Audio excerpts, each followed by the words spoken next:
تو حضرت حسین رضی اللہ عنہ نے فرمایا اگر یہ بات تمہیں منظور نہیں تو دوبارہ سنو، 3 باتوں میں سے ایک بات اختیار کرو۔ نمبر 1، میں جہاں سے آیا ہوں وہیں واپس جاتا ہوں، مجھے جانے دو۔ نمبر 2، یا یزید کے پاس مجھے جانا۔ نمبر 3، مجاہدین اسلام جہاں کہیں کسی سرحد میں لڑ رہے ہیں مجھے اسلامی سرحد پر جانے دو، میں وہیں کافروں کے ساتھ لڑنے کے لیے چلا جاتا ہوں۔ عمر بن سعد نے تو مان لیا، لیکن عبید اللہ بن زیاد کو جب بتایا گیا اس نے پھر انکار کیا۔ اس نے حضرت حسین رضی اللہ عنہ نے فرمایا ایسا نہیں ہوتا، میں عبید اللہ بن زیاد کے ہاتھ پر آگ نہیں دیتا، نہ اس کے پاس جاتا ہوں۔ کیوں؟ اس لیے کہ حضرت حسین رضی اللہ عنہ کو پتا تھا کہ یزید کے پاس بات کرنے سے یزید مان جائے گا، لیکن عبید اللہ بن زیاد ایسا سخت مزاج آدمی ہے کہ اس کے سامنے جو بھی بات رکھی جائے گی یہ نہیں مانے گا۔ اور پھر معاملہ بھی تو یزید سے حل کرنا ہے۔ عبید اللہ بن زیاد کو کیا اختیار ہے؟ وہ تو ایک فوجی گورنر ہے، فوجی جرنیل ہے، بس اس سے زیادہ تو حکومت تو یزید کی ہے، اس لیے بات منوانی یزید کی ہے۔ اما بعد فاعوذ باللہ من الشیطان الرجیم، بسم اللہ الرحمن الرحیم، ولا تقولوا لمن يقتل في سبيل الله اموات بل احياء ولكن لا تشعرون۔ صدق اللہ مولانا العظیم وبلغنا رسوله النبی الکریم ونحن على ذلك من الشاهدین والشاکرین والحمد للہ رب العالمین۔ اللهم صل على محمد وعلى آل محمد كما صليت على إبراهيم وعلى آل إبراهيم إنك حميد مجيد۔ اللهم بارك على محمد وعلى آل محمد كما باركت على إبراهيم وعلى آل إبراهيم إنك حميد مجيد۔ قصہ یہاں تک پہنچا تھا کہ اور بھی یزید نے حضرت حسین رضی اللہ عنہ کو کوفہ جانے سے منع کیا اور کہنے لگا آپ واپس جاؤ، کوفہ آپ کے لیے خیر نہیں ہے۔ تو حضرت حسین رضی اللہ عنہ سوچ کر انہوں نے فیصلہ کیا کہ پیچھے نہیں جاتے اور آگے کوفہ بھی نہیں جاتے، دمشق یزید کے پاس چلتے ہیں۔ ملک شام کا ایک شہر ہے دمشق، وہ دارالحکومت ہے یزید کا، تو اس کے پاس جاتے ہیں۔ تو حضرت حسین رضی اللہ عنہ نے ملک شام کا راستہ اختیار کیا۔ یہ راستہ کیوں اختیار کیا؟ کہتے ہیں کہ پہلے تو انہیں یہی اختیار تھا کہ یزید کی حکومت پوری قائم نہیں ہوئی، اس لیے وہ کوفہ جا رہے تھے اور کوفہ والوں کی جو درخواست کہ آپ ہمارے امام بن جائیں تو چلو ان کے حالات کو دیکھ لیتے ہیں، اس لیے کوفہ جا رہے تھے۔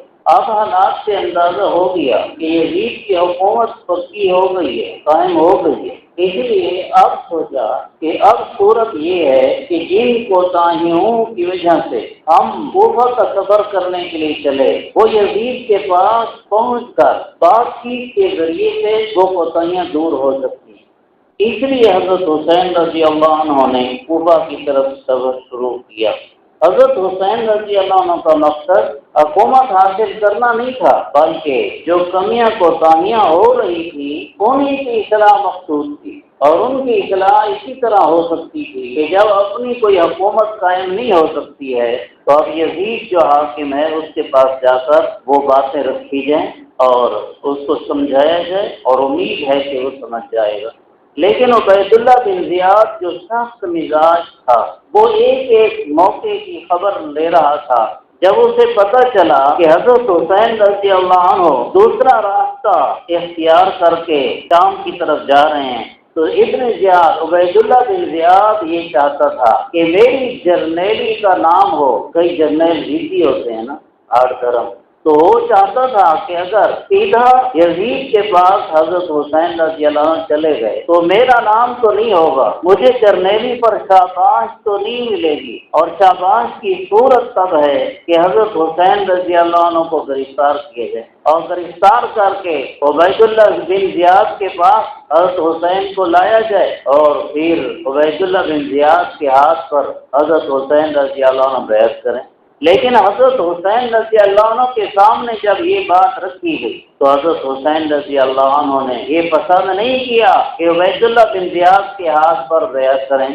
اگر کہ عبید اللہ بن زیاد کے ہاتھ پر بیعت یہ بھی یزید کے لیے بیعت تھی، اور یزید کے پاس جا کر اگر بیعت کرتے یہ بھی یزید کے لیے بیعت ہوتی، لیکن حضرت حسین رضی اللہ عنہ نے دیکھا کہ عبید اللہ بن زیاد کے ہاتھ پر بیعت کرنے سے وہ کوتاہیاں تو دور نہیں ہوں گی، جن کوتاہیوں کے لیے وہ یہ صبر کر رہے ہیں، جن کوتاہیوں کو دور کرنے، جن سیاسی اصلاحات کو نافذ کرنے کے لیے وہ سفر کر رہے ہیں اتنا لمبا، وہ عبید اللہ بن زیاد کے ہاتھ پر بیعت کرنے سے تو حال نہیں ہوں گی جب تک کہ ان کی بات خود یزید سے کر نہ لی جائے۔ اس لیے حضرت حسین رضی اللہ عنہ نے فرمایا یہ نہیں ہو سکتا کہ میں عبید اللہ بن زیاد کے ہاتھ پر بیعت کروں۔ اس لیے جب عبید اللہ بن زیاد کو پتہ چلا کہ حضرت حسین رضی اللہ عنہ دوسرے راستے پر ہیں اور انہوں نے حضرت حسین رضی اللہ عنہ دوسرے راستے پر ہیں اور انہوں نے عبید اللہ بن زیاد کے ہاتھ پر بیعت نہیں کی، تو عبید اللہ بن زیاد کو غصہ آیا، تو اس نے ایک شخص ہے عمر بن سعد، یہ عمر بن سعد کا بیٹا، یہ سعد کون ہے؟ یہ سعد بن ابی وقاص ہیں رضی اللہ عنہ، حضور کے وہ صحابی عشرہ مبشرہ میں سے ہیں، یعنی جن کو حضور صلی اللہ علیہ وسلم نے ایک مجلس میں جنت کی خوشخبری دی، 10 صحابہ جنہیں ایک مجلس میں جنت کی خوشخبری دی تھی، ان 10 صحابہ میں سے ایک ہیں حضرت سعد بن ابی وقاص رضی اللہ عنہ۔ اب یہ عمر بن سعد ان کے بیٹے ہیں، لیکن دنیا کی محبت اور عہدوں کی محبت بڑی گندی تھی۔ جو اچھے سے اچھا آدمی بھی ہو، جب حکومت کے کسی عہدے پر پہنچ جائے تو اس کی اچھائی ختم ہو جاتی ہے، یا کم از کم کمزور تو ضروری ہو جاتی ہے۔ یہ عمر بن سعد، اس کو عبید اللہ بن زیاد نے کہا کہ تم جاؤ حضرت حسین رضی اللہ عنہ کو گرفتار کرو اور گرفتار کر کے میرے پاس لاؤ، اگر وہ گرفتاری نہ دے اور میرے پاس نہ آئے تو اسے قتل کر دو۔ عبید اللہ بن زیاد نے یہ عمر بن سعد، اس کے بدلے میں کیا ہوگا؟ اس کے بدلے میں تجھے تہران کی گورنری دوں گا۔ تہران کو اس وقت کہتے تھے رائے، تہران یہ ایران میں ایک بڑے شہر کا نام، میں تہران کی گورنری تجھے دوں گا، لہذا تم جاؤ۔ عمر بن سعد یہ اس گورنری کے عہدے کے باوجود بھی سوچتے تھے کہ حضرت حسین رضی اللہ عنہ حضور صلی اللہ علیہ وسلم کی اولاد ہیں، میں کیسے انہیں گرفتار کروں، کیسے نہ انہیں خدا نخواستہ ذلیل کروں۔ یہ بھی پسند نہیں کرتے تھے۔ جب یہ پسند نہیں کرتے تھے تو اس وقت بھی پیشکش انہوں نے پسند نہیں کی کہ بھئی مجھے گورنری نہیں چاہیے۔ تو آخر کار پھر عبید اللہ بن زیاد نے انہیں دھمکی دی کہ اگر تم یہ کام کرتے ہو تو ٹھیک، ورنہ تمہیں مار دیں گے۔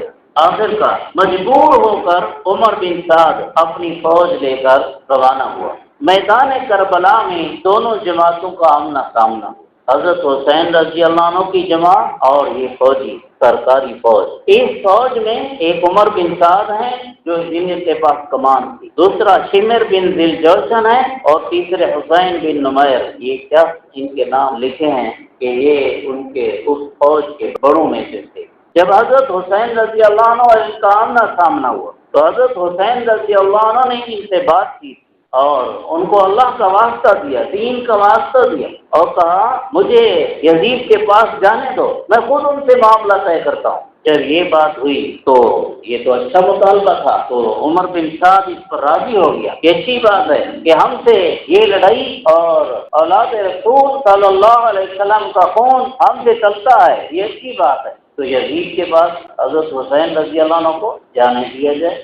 جب یہ معاملہ عبید اللہ بن زیاد کے پاس پہنچا تو عبید اللہ بن زیاد نے کہا کہ نہیں، حضرت حسین کو گرفتار کر کے میرے پاس لاؤ۔ تو جب حضرت حسین رضی اللہ عنہ کو بتایا گیا کہ عبید اللہ بن زیاد اس بات پر راضی نہیں ہے کہ تم یزید کے پاس جاؤ، بلکہ تم عبید اللہ بن زیاد کے پاس پہنچو، تو حضرت حسین رضی اللہ عنہ نے فرمایا اگر یہ بات تمہیں منظور نہیں تو دوبارہ سنو، 3 باتوں میں سے ایک بات اختیار کرو۔ نمبر 1، میں جہاں سے آیا ہوں وہیں واپس جاتا ہوں، مجھے جانے دو۔ نمبر 2، یا یزید کے پاس مجھے جانا ہے۔ نمبر 3، مجاہدین اسلام جہاں کہیں کسی سرحد میں لڑ رہے ہیں مجھے اسلامی سرحد پر جانے دو، میں وہیں کافروں کے ساتھ لڑنے کے لیے چلا جاتا ہوں۔ عمر بن سعد نے تو مان لیا، لیکن عبید اللہ بن زیاد کو جب بتایا گیا اس نے پھر انکار کیا، اس نے کہا نہیں، یہ گرفتاری ہے۔ یہاں پر یہ لکھا ہے کہ عبید اللہ بن زیاد بھی پہلے تو اسی پر راضی ہو گیا کہ چلو ٹھیک ہے کہ 3 باتوں میں سے ایک بات، یعنی کہ چاہے حضرت حسین رضی اللہ عنہ کا قافلہ اسلامی سرحد پر چلا جائے یا یزید کے پاس چلا جائے یا واپس چلا جائے۔ یہ اس پر عبید اللہ بن زیاد بھی راضی ہو گیا، لیکن فوراً شمر نے اسے کہا عبید اللہ بن زیاد کو کہ دشمن تیرے ہاتھ میں آ گیا اور اب تو اس کو گرفتار کر کے جو چاہے منوا سکتا ہے، لیکن تو اسے چھوڑ رہا ہے۔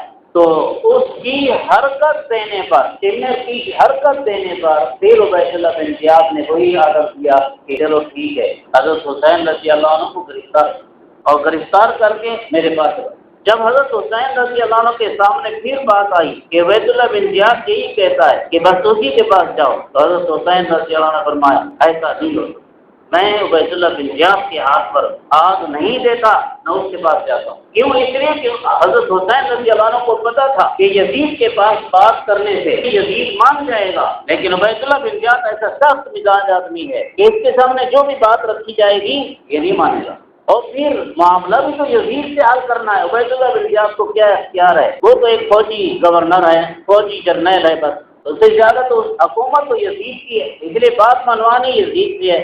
تو حضرت حسین رضی اللہ عنہ نے فرمایا میں عبید اللہ بن زیاد کے پاس نہیں جاتا۔ آخرکار بات بنتی نہیں لگ رہی تھی، عبید اللہ بن زیاد تک بھی خبریں پہنچ رہی تھی، تو عبید اللہ بن زیاد نے ایک شخص کو بھیجا کہ جاؤ عمر بن سعد کو کہو فوراً حسین اور ان کے ساتھیوں سے لڑائی شروع کرے، ورنہ عمر بن سعد کی گردن اڑا دی جائے۔ اسے پھر دھمکی دی قتل۔ عمر بن سعد نے دھمکی سنی تو جنگ شروع کرنے کا اعلان کر دیا۔ اب میدان کربلا ہے، عمر بن سعد کی فوج ہے، یعنی عمر بن سعد کی کمان ہے۔ جب حضرت حسین رضی اللہ عنہ نے دیکھا کہ بات نہیں بن رہی تو حضرت حسین رضی اللہ عنہ واپس اپنی جماعت کی صفوں کی طرف آئے۔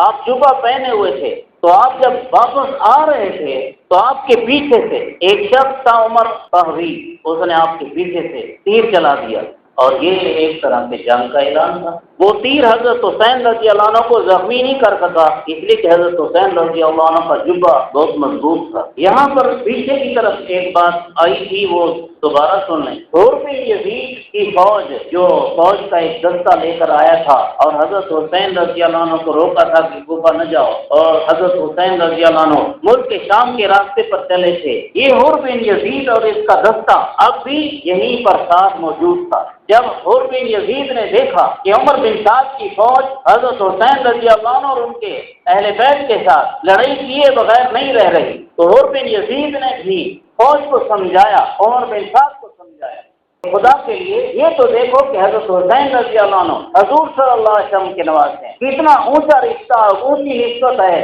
حضرت حسین رضی اللہ عنہ کی حضور صلی اللہ علیہ وسلم کے ساتھ۔ حضرت فاطمہ الزہرا کے لفظ سے جگر ہے، حضرت علی رضی اللہ عنہ کے بیٹے ہیں۔ تو حر بن یزید کی بات کو انہوں نے نہیں مانا۔ جب نہیں مانا تو حر بن یزید جو عبید اللہ بن زیاد کا بھیجا ہوا تھا، اس نے اپنی جماعت، اپنا دستہ، اپنے کچھ آدمی اپنے سمیت یہ خود یہ حضرت حسین رضی اللہ عنہ کے لشکر میں آ گیا کہ جب حضرت حسین رضی اللہ عنہ جیسے نواز رسول کے ساتھ یہ ظالم بنتے ہیں، ظلم کرنا چاہتے ہیں، تو پھر میں بھی حضرت حسین کے ساتھ، یہ حضرت حسین رضی اللہ عنہ کے ساتھ آ گیا، اور یہ پھر حضرت حسین رضی اللہ عنہ کی فوج کی طرف سے عبید اللہ بن زیاد کی فوج کے ساتھ لڑا اور حملہ کیا، 2 آدمیوں کو مار بھی دیا، اور پھر خود شہید ہو گیا اور بن یزید۔ آپ لڑائیاں شروع، اسی لڑائی کے دوران ابن زیاد کے سپاہیوں نے لڑائی کو بھڑکانے کے لیے نبی کے اہل بیت کی توہین شروع کی، توہین کے الفاظ بولتے تھے۔ ایک بدبخت نے کھڑے ہو کر کہا کہ کیا تمہارے اندر حسین ہیں؟ جواب دیا گیا جی ہم ہیں۔ تو وہ کہنے لگا انہیں دوزخ کی خوشخبری سناؤ۔ ایک لوگ ایسے بھی مسلمان کہلانے والے اور کلمے والے تھے جسے نبی پاک صلی اللہ علیہ وسلم فرما گئے تھے الحسن والحسین سیدا شباب اہل الجنہ، حسن اور حسین جنتی نوجوانوں کے سردار ہیں۔ یہ اپنی زبان گندی کر کے کہہ رہا ہے۔ حضرت حسین رضی اللہ عنہ نے فرمایا نہیں، اللہ معاف کرنے والا اور مہربان اور رحیم ہے۔ پھر حضرت حسین رضی اللہ عنہ نے اسے پوچھا، وہ جو آواز لگا رہا تھا اسے پوچھا تو کون ہے؟ اس نے کہا میں عبیدہ کا بیٹا ہوں۔ تو حضرت حسین رضی اللہ عنہ نے فرمایا یا اللہ اسے دوزخ میں پھینک لے۔ یہ بددعا لگی اور اس شخص کی سواری بھاگی اور پاؤں اس کا رکاب میں پھنس گیا، گھسیٹتے اس کا پورا بدن ٹکڑے ہو گیا اور صرف ایک پاؤں اس کا رکاب میں رہ گیا، وہ جو پائیدان نہ ہوتا ہے پائیدان تھا۔ حضرت حسین رضی اللہ عنہ کے ایک بیٹے تھے، عبداللہ اس کا نام تھا، بہت خوبصورت، ایک کوفی سپاہی نے کہا اسے تو میں ضرور قتل کروں گا۔ دوسرے لوگوں نے اسے سمجھایا کہ اسے قتل کرنے سے کیا مطلب ہے؟ اس نے کہا نہیں، تلوار کھینچ کر حضرت عبداللہ کی طرف دوڑا۔ جب حضرت عبداللہ رضی اللہ عنہ پر وار کیا تو وہ چلائے ہے چچا۔ حضرت حسین رضی اللہ عنہ نے آواز سنی، لبیک کہا، اور فوراً آپ نے اس حملہ کرنے والے کوفی پر حملہ کیا، اس کا ہاتھ کاٹ دیا، پھر دوسرا وار کرتے ہوئے اسے مار ڈالا، وہ مر گیا۔ کوفہ کے کچھ لوگ ایسے بھی تھے جو جنگ کا نظارہ باہر دور سے ٹیلوں پر بیٹھ کر جنگ کا نظارہ کر رہے تھے، رو بھی رہے تھے اور مناظر بھی دیکھ رہے تھے، اللہ سے دعائیں کر رہے تھے کہ یا اللہ حضرت حسین کی نصرت فرما، مگر اتنے بزدل تھے کہ نیچے اتر کر حضرت حسین کی مدد کے لیے نہیں آئے۔ انہیں ملامت بھی کیا گیا، اللہ کے دشمنوں نے نیچے اتر کر مدد کیوں نہیں کرتے؟ وہ بس بزدل تھے۔ حضرت حسین رضی اللہ عنہ کے ساتھ اس وقت 100 آدمی تھے بس۔ حضرت علی رضی اللہ عنہ کے 5 بیٹے، بنو ہاشم کے 16 آدمی اور اسی طرح کچھ اور آدمی تھے۔ آخرکار خون ریز لڑائی میں سرکاری فوج کے ہاتھوں حضرت حسین کے سارے ساتھی قتل ہو گئے۔ حضرت حسین رضی اللہ عنہ کی گود میں ایک معصوم بچہ تھا تو اسے بھی تیر مارا گیا، تیر معصوم بچے کو لگا، وہ شہید ہو گیا۔ اس کا خون حضرت حسین رضی اللہ عنہ پوچھتے تھے اور کہتے تھے اے اللہ ہمارے اور ان کے درمیان انصاف فرما، انہوں نے ہمیں بلایا کہ ہماری مدد کرو اور اب یہ لوگ ہمیں قتل کر رہے ہیں، انہوں نے ہمیں بلایا کہ ہماری مدد کرو اور اب یہ لوگ ہمیں قتل کر رہے ہیں۔ یہ لفظ بتاتے ہیں کہ حضرت حسین رضی اللہ عنہ کے مقابلہ میں جو فوج تھی اس فوج میں وہ لوگ تھے جنہوں نے حضرت حسین رضی اللہ عنہ کو قتل کیے، وہ لوگ بھی تھے۔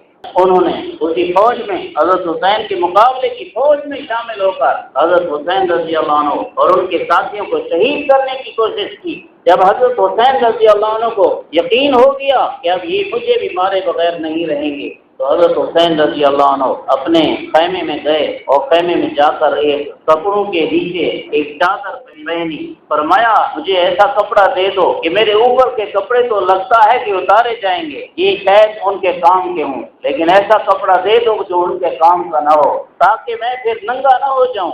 آخرکار ایک چادر دی گئی، وہ چادر نیچے باندھی اور اوپر لباس تھا۔ جب حضرت حسین رضی اللہ عنہ کو انہوں نے حملہ کر کے شہید کر دیا، حضرت حسین بڑی دلیری کے ساتھ لڑتے لڑتے شہید ہو گئے۔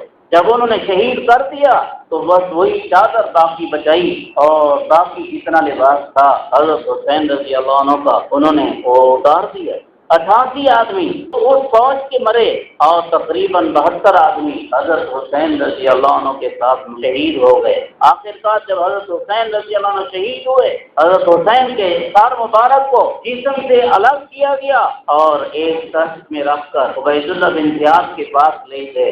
عبید اللہ بن زیاد کا دل پتھر تھا، اب حضرت حسین شہید ہو گئے، اس کا سار عبید اللہ بن زیاد کے سامنے ہے تو دل موم ہو جانا چاہیے تھا، لیکن موم نہیں ہوا۔ اس نے چھڑی سے بال کرے دے، کہنے لگے دیکھو ابو عبداللہ کے بالوں میں سفیدی آ گئی، ابو عبداللہ امام حسین رضی اللہ عنہ۔ پھر چھڑی ہونٹوں پر رکھی تو حضرت انس رضی اللہ عنہ بیٹھے تھے، انہیں غصہ لگ گیا۔ حضرت انس رضی اللہ عنہ نے فرمایا اپنی چھڑی کو ہٹا، یہ وہ ہونٹ ہیں، ان ہونٹوں کو میں نے اپنی آنکھوں سے دیکھا رسول اللہ صلی اللہ علیہ وسلم کو بوسہ دیتے ہوئے۔ حضرت حسین رضی اللہ عنہ اب شہید ہو گئے ہیں اور ان کا سر عبید اللہ بن زیاد کے پاس پہنچ گیا، اور ایسے ہی جو اہل و عیال باقی بچ گئے وہ بھی عبید اللہ بن زیاد کے پاس پہنچ گئے۔ اس اہل و عیال میں زیادہ تر عورتیں تھیں، صرف ایک مرد زندہ بچا جس کا نام علی بن حسین ہے۔ یہ علی بن حسین بن علی بن ابی طالب امام زین العابدین ہیں، جنہیں امام زین العابدین کہتے ہیں۔ زین العابدین کا معنی عبادت گزاروں کی زینت، اس نے اللہ والے اور صوفیانہ زندگی گزاری کہ ان کا لقب زین العابدین ہو گیا، ورنہ نام ان کا علی ہے۔ ان کا یہ واقعہ میں کئی دفعہ سنایا کرتا ہوں امام زین العابدین کا، کہ جب مدینہ شریف میں رہتے تھے، اس واقعے کے بعد مدینہ شریف میں رہتے تھے تو یہ چھپے چھپے غریب لوگوں پر صدقے کیا کرتے تھے اور جن پر صدقہ کرتے تھے خود انہیں بھی نہیں پتا ہوتا تھا کہ جنہوں نے صدقہ کیا ہے۔ رات کو چھپ کر لوگوں کے گھروں کے دروازے میں آٹا یا اسی کھانے کی چیزیں چھپ کر پہنچا جاتے تھے اور صبح کو وہ لوگ اٹھاتے تھے کہ ہمارے گھر میں یہ کوئی چیز خوراک کیا گیا۔ جب حضرت امام زین العابدین رحمۃ اللہ علیہ فوت ہو گئے اور پھر وہ خوراک آنا بند ہوئی، تب لوگوں کو پتہ چلا کہ ہمارے پاس خوراک پہنچانے والے امام زین العابدین اتنا چھپ کے صدقہ کیا کرتے تھے کہ جس پہ صدقہ کیا اسے ہی پتہ نہیں ہوتا تھا۔ آخرکار حضور صلی اللہ علیہ وسلم کے اہل بیت کا یہ قافلہ عبید اللہ بن زیاد کے پاس پہنچنے کے بعد عبید اللہ بن زیاد نے اس قافلے کو یزید کے پاس بھیجا۔ جب یہ نبی کا گھرانہ یزید کے پاس پہنچا تو حضرت معاویہ رضی اللہ عنہ کے گھرانے کی جتنی عورتیں تھیں ساری رو رہی تھیں اور روتے روتے ان لوگوں کے پاس آئیں۔ 3 دن وہاں غم منایا اور یزید نے اس موقع پر ان لوگوں کے ساتھ اچھا سلوک کیا اور حکم دیا کہ انہیں حمام میں لے جاؤ، غسل کراؤ، ان کے لیے بڑا خیمہ لگاؤ اور کھانا جاری کرایا، کپڑے دیے، دوسرے بہت سے احتیاط دیے، اور یہ بھی کہا تھا عبید اللہ بن زیاد کی جگہ کاش کہ میں ہوتا اور حضرت حسین میرے ساتھ بات کرتے۔ اگر عبید اللہ بن زیاد کا حضرت حسین سے رشتہ ہوتا تو عبید اللہ بن زیاد حضرت حسین کو قتل نہ کرتے، لیکن رشتہ نہیں تھا اس لیے قتل کر دیا۔ کاش کہ اس کی جگہ میں ہوتا۔ اس لفظ کا مطلب یہ نکلا کہ یزید نے عبید اللہ بن زیاد کو یہ حکم نہیں دیا تھا کہ حضرت حسین اور ان کے گھرانے کو شہید کر دینا ہے، لیکن اس کا یہ مطلب بھی نہیں ہے کہ یزید بے قصور ہے، اس لیے کہ جب حضرت مسلم بن عقیل رضی اللہ عنہ کوفہ میں پہنچے تھے تو انہیں مار ڈالنے کا حکم بھی تو یزید نے دیا تھا۔ اب جب عبید اللہ بن زیاد کو ان پہ مار ڈالنے کا حکم دیا تو عبید اللہ بن زیاد نے سوچا کہ آگے بھی میں نے ساری سختی ہی کرنی ہے، اس لیے وہ بہادر بن گیا اور اسی سختی میں حضرت حسین رضی اللہ عنہ اور ان کے قافلے کے بہت سے آدمیوں کو شہید کر ڈالا۔ ورنہ یہ بات حقیقت ہے کہ مسلم بن عقیل کو شہید کرنے کا تو یزید نے حکم دیا تھا، لیکن حضرت حسین رضی اللہ عنہ اور ان کے اہل بیت کو شہید کرنے کا اس نے حکم نہیں دیا تھا۔ پھر بے قصور بھی وہ کیوں نہیں ہے، اس لیے کہ بہادر بنایا۔ دوسرا یہ کہ یہ اسی کی فوج تھی۔ پھر یہ کہ جب حضرت حسین رضی اللہ عنہ شہید کر دیے گئے تو یزید نے ان فوجیوں میں سے کسی سے قصاص نہیں کیا، کسی کو معطل نہیں کیا، نہ عمر بن سعد کو، نہ عبید اللہ بن زیاد کو، کسی کو معطل نہیں کیا، برطرف نہیں کیا۔ آخرکار یزید کے پاس یہ قافلہ کئی دن تک رہا۔ پھر یزید نے دیانت دار، امانت دار، نیک لوگوں کی سربراہی میں، ان کی پہرہ داری میں اس سارے قافلے کو عطیات ہدیے دے کر ان کی ساری ضروریات پوری کر کے مدینہ طیبہ کی طرف روانہ کیا۔ جب مدینہ طیبہ پہنچے تو استقبال کرنے والوں میں حضرت حسین رضی اللہ عنہ کی چچا زاد حضرت زینب بنت عقیل بھی تھیں۔ وہ رو رو کے شعر پڑھتی تھی، ماذا تقولون ان قال النبی لکم، اے لوگو اگر نبی کل قیامت کے دن تمہیں کہہ دیں ماذا فعلتم وانتم خیر الامم، تم آخری بہترین امت ہو کر تم نے یہ کیا کیا، فطرتی و باہلی بعد مفتقدی، میں دنیا سے چلا گیا، میری اولاد اور میرے گھر والوں کے ساتھ تم نے کیا کیا، منہم اسارا وقتلا ذرجو بدمی، کسی کو قیدی بنایا، کسی کو شہید کیا، خون میں لت پت کر دیا، ما کان ھذا جزائی اذ نصحت لکم، میں نے تمہاری خیر خواہی کی تھی، تم نے میری خیر خواہی کا بدلہ یہی دینا تھا، ان تخلفونی بسوء فی ذوی رحمی، کہ میرے بعد میرے رشتہ داروں کے ساتھ بدسلوکی کی۔ یہ حضرت زینب بنت عقیل رضی اللہ عنہا نے شعر کہے۔ اچھا یہاں پر ایک دو بات اور بھی سمجھنے کی ہے، بس یہ قصہ ختم ہے۔ ایک بات یہ کہ اوپر آپ نے سن لیا کہ حضرت حسین رضی اللہ عنہ نے فرمایا کہ انہوں نے ہی ہمیں بلایا اور پھر ہمیں قتل کر رہے ہیں، جسے پتہ چلا کہ جن لوگوں نے خط لکھے تھے وہی لوگ بعد میں غدار ہو گئے۔ اور اب یہ شیعہ سنی دونوں مذہب کی کتابوں میں یہ ملتا ہے کہ خط لکھنے والے کون؟ کوفہ والے لوگ۔ اور وہ کوفہ والے لوگ جب خط لکھتے تھے تو ان خطوں میں یہ لکھتے تھے ہم شیعہ علی ہیں۔ یہ کون کون لوگ تھے؟ اس کارروائی میں مجرم اور جرم کن لوگوں پر آتا ہے؟ مجرم کون تھے اور کن لوگوں پر آتا ہے؟ جن شیعوں نے حضرت حسین رضی اللہ عنہ کے خلاف حملے میں جو شریک ہوئے مخالف فوج میں، ان کے کئی نام بھی ملتے ہیں۔ ایک نام ہے عمر بن حجاج، یہ وہ شخص ہے کہ جب حضرت مسلم بن عقیل کے پہرے دار حانی بن عروہ کو گرفتار کیا گیا تھا تو یہ دارالحکومت کا جو محل تھا یہ اس پر حملہ کرنے کے لیے گیا تھا اپنے ساتھ فوج لے کر، یعنی اس وقت مسلم بن عقیل اور اس کے ساتھیوں کا حامی تھا۔ لیکن اب اس شخص نے کربلا میں ابن زیاد کی فوج کو کہا تھا لوگوں اس شخص کو قتل کرو جس نے دین بھی چھوڑ دیا اور حاکم کی مخالفت بھی کی۔ اس کو کہا حسین، حضرت حسین رضی اللہ عنہ کو۔ کس نے کہا؟ عمر بن حجاج نے۔ یہ کون تھا؟ یہ شیعہ تھا۔ دوسرا نام ابھی بتایا شمر بن دلجوشن۔ یہ شمر کون تھا؟ یہ شمر وہ تھا جس نے جنگ صفین میں حضرت علی رضی اللہ عنہ کے لشکر کے ساتھ شمولیت اختیار کی تھی۔ اس لڑائی میں حضرت علی کی طرف سے لڑا بھی تھا، زخمی بھی ہوا تھا، اور یہ نائب سپہ سالار تھا اس فوج کا۔ یہ کون تھا؟ یہ بھی شیعہ تھا۔ عبداللہ بن زہیر بن سلیم، یہ بھی شیعہ تھا۔ اور یہ ابو مخنف لوط بن یحییٰ ایک مورخ ہے، وہ شیعہ مورخ ہے، یہ اس کا پڑھنانا بنتا ہے۔ اسی طرح کئی نام لکھے ہیں۔ اچھا، یہاں پر پھر یہ سوال اٹھایا ہے کہ جن شیعوں نے حضرت حسین رضی اللہ عنہ کو خط لکھے تھے، انہی شیعوں نے ان کے شہید کرنے میں کیوں کردار ادا کیا؟ تو اس کا جواب یہ لکھا ہے کہ کیونکہ خط لکھے تھے اور اب حکومت کا تسلط تھا، تو انہوں نے یہ سوچا کہ اگر حضرت حسین رضی اللہ عنہ زندہ رہے اور انہیں شہید نہ کیا گیا تو ہمارے وہ خط حضرت حسین نے ساتھ لیے ہوئے تھے وہ پکڑے جائیں گے اور ہمیں ایک ایک کر کے حکومت مار ڈالے گی۔ اپنی جان بچانے کے لیے انہوں نے حضرت حسین کو شہید کروایا۔ یہ ایسے جیسے کہتے ہیں کہ لیاقت علی خان جو ہمارے ملک پاکستان کا تقریباً پہلا وزیر اعظم تھا، لیاقت علی خان، جب اس کے قتل کی سازش کی گئی تو مثلا ایک شخص کو ترغیب دی گئی کہ آپ کو اتنا انعام ملے گا، آپ اسے شہید کرو، آپ اسے مارو۔ اب مارنے والا تو انعام کی لالچ میں تیار ہو گیا، لیکن جنہوں نے اسے ترغیب دی تھی، یہ تاریخ میں لکھا ہے، جنہوں نے اسے ترغیب دی تھی انہوں نے سوچا انعام دینا پڑے گا اور پھر ہم جو ترغیب دینے والے ہیں ہم پکڑے جائیں گے اور یہ راز کھل جائے گا کہ لیاقت علی خان کے قاتل یہ لوگ ہیں۔ تو انہوں نے یہ طریقہ بنایا، جس نے لیاقت علی خان پر گولی چلائی اپنے ایک آدمی کو تیار کیا کہ جب یہ لیاقت علی خان پر گولی چلائے تم اس پہ گولی چلا دو۔ تو لیاقت علی خان تو اس کی گولی سے مرا اور یہ ان کی گولی سے مرا جنہوں نے اس کو ترغیب دی، تاکہ یہ بات ہی چھپ جائے۔